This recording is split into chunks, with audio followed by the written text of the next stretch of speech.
सत्कारयोग साध संगत जीओ, धन धन श्री गुरु ग्रंथ साहब जी ने हुक्मनामे की बख्शिश की है। साध संगत जी गुरु पातशाह जी रहाव दियां पंक्तियां विच फरमाउंदे हन, ठाकुर गाइए आत्म रंग।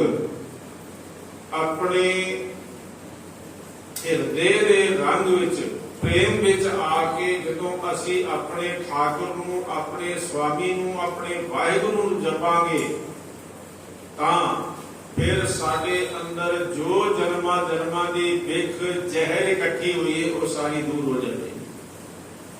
सतगुरु पातशाह जी फरमाउंदे हन, गुर प्रसादी विद्या विचारे तां पढ़ पढ़ पावे मान। गुरु दी प्रसाद होवे ते फिर विद्या पढ़ी जावे तां उत्थे मान भी मिलदा है, वाहिगुरू दी दरगाह दे विच भी सत्कार मिलदा है। विद्या बहुत है संसार दे विच, ज्ञान बहुत है। कल ईसाईयत ने, ईसाइयां दा है टीचर डे, उन्होंने बड़ी पद्धर ते ये कह लईए कि पूरे विश्व दे विच उन्होंने टीचर डे मनाया है, इहदे विच कोई अतकथनी नहीं है। पर टीचर क्यों जो होना चाहिए है ते स्टूडेंट क्यों जो होना चाहिए है, अध्यापक किस तरह का होवे ते विद्यार्थी किस तरह का होवे। जेकर जिस विद्या दे विचों वाहिगुरू दा सिमरन निकल गया तो वो विद्या जहर बन जाती है। जेकर उस विद्या दे विच वाहिगुरू दा नाम होवे तो फिर वो विद्या अमृत हो जाती है। साध संगत जी गुरु ग्रंथ साहब विच भी ऐसी विद्या का जिक्र है, जिस तरह के हरनाकस ये कहंदा सी संडा ते मरका जो उस वक्त के अध्यापक सन, जो बच्चों को विद्या पढ़ाते सन, उन्होंने कह दिता कि बच्चों को यह पढ़ाना स्कूल दे विच प्रार्थना ये करानी है कि जले हरनाकस थले हरनाकस है भी हरनाकस होसी भी हरनाकस। तो सारे बच्चों को वो जिहड़े मास्टर ने वो यही पढ़ाते हैं, बच्चे पढ़ते हैं। लेकिन जो प्रहलाद उसका पुत्र है वो ये नहीं पढ़ता, वो कहता जले राम थले राम है भी राम होसी भी राम। तो संडा मरका ने बथेरा जोर लगा लिया, संडा मरका जाए पुकारे पढ़े नहीं हम ही पछारे, राम कहे कर ताल बजावे चटिया सद बिगाड़े। भाई ये तेरा जड़ा पुत्र है इसने सारे विद्यार्थियों को बिगाड़ देता है, और ये राम राम जपदा है कि सारे विद्यार्थी राम राम जपन लग पैंदे ने। इसलिए ये तेरा पुत्र जो है ये तेरी मान वडियाई दे विच बाधा बनिया, अपने पुत्र नूं सजा दिता है। ते जिहड़े विद्या पढ़ाउण वाले ने वो भी हरनाकस दी वल हो जाते हैं, पर प्रहलाद वल कोई नहीं हुंदा। प्रहलाद वल ते केवल एक वाहिगुरू हुंदा है जो उसकी हर थां ते सहायता करता है। तो साध संगत जी जिस विद्या दे विच सिमरन नहीं है, लोग विद्या पढ़ के फिर उस विद्या दे नाल वो उल्टे काम करते ने जिहड़ा एक अनपढ़ बंदा नहीं कर सकता। 2.5 करोड़ बंदियां दा कातल है हिटलर, वो पढ़िया लिखिया सी, बड़ी विद्या पढ़ी सी उसने, पर उसने 2.5 करोड़ बंदियां को कतल करने में देर नहीं लाई। अमेरिका बहुत पढ़िया लिखिया कि नागासाकी ते हिरोशिमा दे विच वो बम धमाके करके ते पब्लिक दा खून डोल दिता है, उन्होंने जरा जी सी नहीं होती। ये भी तो एक विद्या का गुण है। तो इत्थे आके विद्या जय बन जाती है। जय ना बने गुरु ग्रंथ साहब पातशाह जी हर विषय ते साडी अगवाई करते ने, भाई तू गुरु दी प्रसाद कृपा नूं मुख रखदे होया विद्या का अध्ययन करता तेनों मान भी मिलेगा, तेनों तान भी मिलेगा। साध संगत जी एक बारह उदाहरण ले रहा मैं। उदाहरण के तौर पर टेक है गुरबाणी की, गुरबाणी की टेक रखदे होया एक उदाहरण आपके सामने बारह पेश करदा। एक साध संगत जी ईरान का बादशाह होया, उसने अपने पुत्र नूं पहले जिहड़े विद्या के स्थान होंदे सी ना, वो बड़ी दूर दूर होंदे सी, किसी बिरले बिरले शहरों में होंदे सी। तां उस बादशाह ने अपने इकलौते पुत्र नूं विद्या पढ़न वास्ते किसी दूसरे शहर भेजा सी। ते जदों उसकी विद्या पूरी हो गई, जदों उसने विद्या पढ़ लई, तां उदों बाद जदों उसकी उत्थों विदायगी होनी सी, तां उदों साध संगत की ध्यान देना, उदों जो है उसके पिता ने, राजे ने उस वास्ते एक हाथी भेजा। तो उस हाथी के ऊपर वो बैठ गया, क्योंकि बादशाह का पुत्र सी ते सारे उन्हें देख रहे सी, क्योंकि होर कोई इतना कोई अमीर है नहीं सी जो बाप किसी का हाथी भेजदा ते हाथी ऊपर बैठ के बाकी दे विद्यार्थी जाते।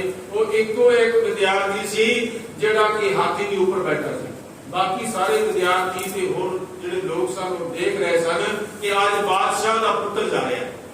ਉਹਦੇ ਕੋਲ उसका अध्यापक आया, अध्यापक ने कहा हेठा उतर, तो उसको हेठा उतरना पिया, हेठा उतरिया। जिवें हेठा उतरिया ना, तो अध्यापक ने खिंच के उसके मुंह के ऊपर एक थप्पड़ मारिया।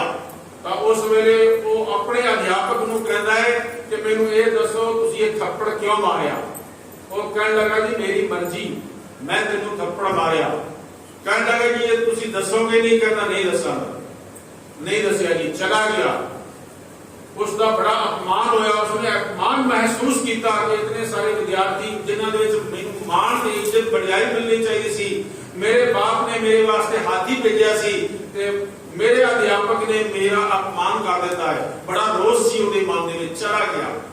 फिर वो समा आया जदों ਉਹਦੇ बाप ने अपने जिउंदियां अपने पुत्र नूं राज गद्दी ते बिठाउणा सी ते बड़े बड़े सत्कारयोग हस्तियां नूं बुलाया साध संगत जी, और ਉਹਦੇ ਵਿੱਚ उसका अध्यापक नूं भी बुलाया गया। जदों उत्थे आए तां बादशाह ने अपने पुत्र नूं सिंहासन ते बिठा दिता ते सारियां जिम्मेवारियां अपने पुत्र, उसका नाम सी नौशेरवा, उस नौशेरवे नूं तख्त ते बिठा दिता, सारी जिम्मेवारियां सौंप दित्तियां। सब तो पहला उसकी नजर गई अपने अध्यापक के ऊपर ते अपने अध्यापक को बुला लिया। हुण आप नौशेरवा तख्त ते बैठा है ते जिहड़ा उसका अध्यापक है ना, जिसने उसको विद्या पढ़ाई सी, वो सामने मुजरमां दी तरफ खड़ा होया। कहने लगे भाई एक गल दस, तू मैनूं उस दिन थप्पड़ क्यों मारिया? ते अध्यापक हस पिया, कहने लगा मैनूं पता सी एक दिन आवेगा जरूर कि तू सिंहासन ते होवेगा ते मैं तेरे सामने मुजरमां की तरह खड़ा होवांगा। अज वो दिन आ गया। कहने लगे फिर अज दस दे कि तू मैनूं थप्पड़ क्यों मारिया सी?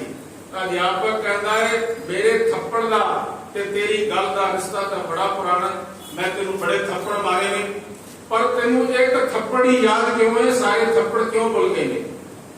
तो उसने कहा पहला मैं गलती करता सी तां तुसीं मैनूं मारदे सी, मैनूं तो कोई रोस नहीं है, पर उस दिन मेरा कसूर नहीं, तुसीं मैनूं हाथी ते बैठे उतारिया ते थप्पड़ मार दिता, इस गल का मैनूं रोस है, तैनूं सजा देवांगा।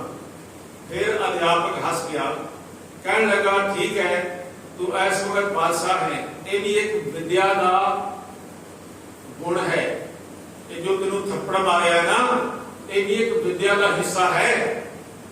कहने लगे फिर वही दस दे मैनूं विद्या का हिस्सा किवें है? तो उन्हें ये क्या देख तू बादशाह बनने लग्या है ते बादशाह बन के इस तख्त के ऊपर बैठ के इंसाफ करी, जिहड़ा कदी बेकसूर नूं कोई सजा दिंदा है ना, वो रहिंदी जिंदगी तक नहीं भुलदा। ते बादशाह लोग जिहड़े ने बड़ी बड़ियां गलतियां करते ने। राजे होई ना आखिए भिड़ परे फिर जोनी पाहे, नानक बिन नामे नक्की वड्डी फिरे फिर शोभा भूल ना पाए। ये जिहड़े राजे लोग ने एवें लड़ते ने ते लड़ाउंदे ने, खून करते ने ते कराउंदे ने, बेइंसाफियां करते ने, जदों तख्त ते बैठ जांदे ने तख्त तो पहला तुहाडे सामने हाथ जोड़दे ने, पर जिवें तख्त ते बैठदे ने सत्ताधारी हुंदे ने उवें ही सारियां गल्लां भुल जांदे ने। ते एक विद्या का हिस्सा सी, मैनूं पता सी तू बादशाह का पुत्र है, तू एक दिन बादशाह बनेगा और तखत पे बैठ के बेइंसाफी ना करी, इस वास्ते तेन थप्पड़ मारिया सी। खैर वो फिर भी उठ के अपने उस्ताद के पैरों में हथ लाता है कि जे विद्या का एक हिस्सा सी तो फिर अच्छी गल है, मैं तुम्हारा एहसान मनदा। मैं अज तो बाद वो जो रोस है थप्पड़ वाला उसको खत्म किया। मैं अज तो बाद वही रिश्ता जो अध्यापक का ते विद्यार्थी का होता है वो रिश्ता मैं आप नाल कायम रखा। बोले सोनिहार। सत श्री अकाल। तो इस तरह करके साध संगत जी एक दिन की होया, ਉਹਦੇ देश ਦੇ ਵਿੱਚ ਨਾ ਬਾਹਰ ਤੋਂ ਇੱਕ ਵਪਾਰੀ ਆ ਗਿਆ। उसने व्यापार किया, ਉਹਦੇ ਕੋਲ अच्छा पैसा सी पर वो पैसा हो गया चोरी, किसी ने लुट लिया। तो उन्होंने शेरवा बादशाह के पास गया, कहने लगा जी तेरे राज दे विच मेरा सारा पैसा लुटिया गया। तो उसने क्या अपने खजांची को बुला के कि जितना इसका नुकसान होया है उस नालों डबल इसको दे दिता जाए। तो अगों व्यापारी ने क्या ये कोई इंसाफ नहीं है। तो फिर उसने क्या भाई इसको 10 गुना ज्यादा दे दिया जाए। तो उसने क्या ये भी इंसाफ नहीं है। तो फिर उसने क्या थोड़ा समा दिता जाए। दूसरा दिन आया तो उसने कह दिता कि तेन अद्धा राज भाग दे देना ते तू खुश हो जा, तू खुश हो गई एक है मैंने इंसाफ मिल गया। कहने लगा नहीं ये मैंने इंसाफ नहीं मिला, तू सारा राज भाग दे देवे ना तो ये मेरे नाल इंसाफ नहीं है। पर मैं एक कहना चोरी क्यों हुई, किसने की थी। तो थोड़ी देर बाद राजे का गृह मंत्री एक बड़ा थाल लेके और उसको ऊपरों कपड़े नाल ढक के ले आया। ते बादशाह सिंहासन पे बैठा है, उसकी आंखों के विचों पानी जा रहा है और उसने थाल जिहड़ा है उस व्यापारी के सामने लिया कीता। उन्हें क्या किए, उन्हें क्या कपड़ा चुक के देख, जो कपड़ा चुक के देखा ਉਹਦੇ ਵਿੱਚ 4 ਮਨੁੱਖਾਂ ਦੇ ਹੱਥ ਸਨ, ਮਨੁੱਖ ਦੇ 4 ਹੱਥ ਸਨ। तो उसने क्या भी ये की है, कह लगे इन 4 हत्थां ने चोरी की है। 2 हत्थ ਇਹਦੇ ਵਿੱਚ मेरे पुत्र दे ने। बादशाह ने क्या 2 हत्थ ਜਿਹੜੇ ਨੇ मेरे पुत्र दे ने। तो फिर उसका अगला सवाल सी ये 10 चोरां ਨੂੰ तू पकड़ कितने समझ लिया सी। उन्होंने क्या जी मैं 4 घंटियां दे विच ही चोरां ਨੂੰ पकड़ लिया सी। कहते फिर इंसाफ मिलने में इतनी देरी क्यों हुई। तो उसने क्या इंसाफ देने में इस वास्ते देरी हुई क्योंकि जब मैं घर महिला में जाता सी मेरी बेगम कहती सी राज भाग दे दे ते मेरे पुत्र ਨੂੰ बचा। तब मैं मोह विच फसिया होया तैनू तां कहता सी तू डबल नुकसान ले ले, 10 गुना ज्यादा ले ले, अद्धा राज ले ले, पर तू मनिया नहीं। ते मैनू वो उस्ताद दा थप्पड़ याद रहा कि मेरे उस्ताद ने कहा सी किसी नाल जाति नहीं करनी, इंसाफ करना है तू तख्त दे ऊपर बैठ के। तो इसलिए मैं इंसाफ भी कर रहा ते इंसाफ तेरा अज पूरा हो गया है। भाई मैं अपने पुत्र के हाथ बढ़ के पेश कर देते। साध संगत जी हुण जरा आओ महाराजा रणजीत सिंह वाल। महाराजा रणजीत सिंह के दरबार दे विच कोई रो रहा सी बाहर आके। उनकी आपको किसान सी, उनकी अखां विच पानी सी ते किसी ने आके कहा कि भाई तेरे राज दे विच देख महाराजा तू सिंहासन पे बैठा है ते ओ देख बाहर एक किसान रो रहा है। महाराजा उसी वेले उठों दौड़े सिंहासन छड़ के ते उस नूं जाके अपने गले नाल लाया ते पूछया किसान तू किरती है, तू मैनू ये दस कि भाई तू क्यों रोंदा है, तेनू किहड़ा दुख है। उसने क्या जी रोवा ना मैं की करा। कहने लगे फिर भी दस। कहते भाई तेरे पुत्र खड़क सिंह ने ना मेरा जड़ा खेतां दा विचों सारी फौज निकाल के कट के ते मेरे खेतां दा नुकसान कर दिता। तो उस वेले महाराजा रणजीत सिंह बड़े जोशीले अंदाज विच आए ते आगे गया उस खड़क सिंह दे हाथ काट दिते जावन जिसने इस किसान का नुकसान किया है। पर वो किसान को बाह मार के सालों साल हो गया। देखो जो नौशेवा के सामने सी वो कुछ होर विचारां दा सी, पर आज जो महाराजा रणजीत सिंह के सामने फरियादी है ये कुछ होर विचारां दा है। जेड़ा नौशेरवा सी ਸੀ ਜਾਣ ਦਾ ਬਾਦਸ਼ਾਹ ਤੋਂ ਕੁਝ ਹੋਰ ਵਿਚਾਰਾਂ ਦਾ ਸੀ, ਪਰ ਅੱਜ ਗੁਰੂ ਦਾ ਸਿੱਖ ਮਹਾਰਾਜਾ ਰਣਜੀਤ ਸਿੰਘ ਕੁਝ ਹੋਰ ਵਿਚਾਰਾਂ ਦਾ। ਤਾਂ ਉਸਨੇ ਕਿਹਾ ਇਸ ਦੇ ਹੱਥ ਵੱਢ ਦਿੱਤੇ ਜਾਣ। ਤਾਂ ਉਹ ਜਿਹੜਾ ਫਰਿਆਦੀ ਕਿਸਾਨ ਸੀ ਉਹ ਜ਼ਾਰੋ ਜ਼ਾਰ ਰੋਇਆ, ਹੋਰ ਰੋਣ ਲੱਗ ਪਿਆ ਕਿ ਬਾਦਸ਼ਾਹ ਸਲਾਮਤ, ਇਹ ਤਾਂ ਕੋਈ ਇਨਸਾਫ ਨਹੀਂ ਹੈ। ਕਹਿਣ ਲੱਗੇ ਤੂੰ ਦੱਸ ਦੇ, ਜੋ ਤੂੰ ਕਹੇਗਾ ਤੈਨੂੰ ਇਨਸਾਫ ਮਿਲੇਗਾ। ਕਹਿਣ ਲੱਗੇ ਜੀ ਮੈਂ ਗਰੀਬ ਦਾ ਜੋ ਨੁਕਸਾਨ ਹੋਇਆ ਮੈਨੂੰ ਉਹ ਦੇ ਦਿੱਤਾ ਜਾਵੇ, ਬਸ ਮੈਂ ਇਸੇ ਵਿੱਚ ਖੁਸ਼ ਹਾਂ, ਪਰ ਇਸ ਆਪਣੇ ਪੁੱਤਰ ਦੇ ਖੜਕ ਸਿੰਘ ਦੇ ਹੱਥ ਨਾ ਮਿਲੇਗਾ। तो साध संगत जी ये है विद्या। कोई तखत ते सिंहासन ते बैठ के विद्या भुल जावे, गुण भुल जावे और भुल जाते ने संसार दे लगभग सारे राजे महाराजे भुल जाते ने। एक महाराजा रणजीत सिंह सी जो कभी भी तखत ते बैठ के इंसाफ देना भुलिया नहीं, और इसलिए विश्व के विद्वानों ने महाराजा रणजीत सिंह को कहा कि भाई ये सब तो अच्छे शासक हुए ने। क्यों? क्योंकि वो गुरबाणी नाल जुड़े हुए सी। गुरबाणी साडा सारी जिंदगी दा रहनुमाई करती है, और असी गुरबाणी दे आसरे चलिए, गुरु दे विचारां दे आसरे चलिए तो साडी जिंदगी दे विचों जहर निकल जाएगी ते गुरु दी कृपा, गुरु दी बख्शिश दे विच वस जाएगी, और तां साडी विद्या पढ़ी हुई सफल हो सकेगी। नहीं तो पढ़ पंडित अवरा समझाए, घर जलते की खबर ना पाए। पंडित भी तो ये ब्राह्मणी तो विद्या पढ़ता सी ना, ये तो बहुत ज्यादा लोगों नाल ज्यादती करता सी। इतिहास के पन्ने भरे पे ने। तो साध संगत जी विद्या पढ़िए जरूर, पर विद्या दे विच गुरु का प्रसाद होवे, गुरु की रहमत होवे, ताकि विद्या अमृत बन जाए। इतने को वचन प्रवान करना जी, होइयां बोलां दी खिमा बख्शिश करनी जी। वाहिगुरु जी का खालसा, वाहिगुरु जी की फतेह।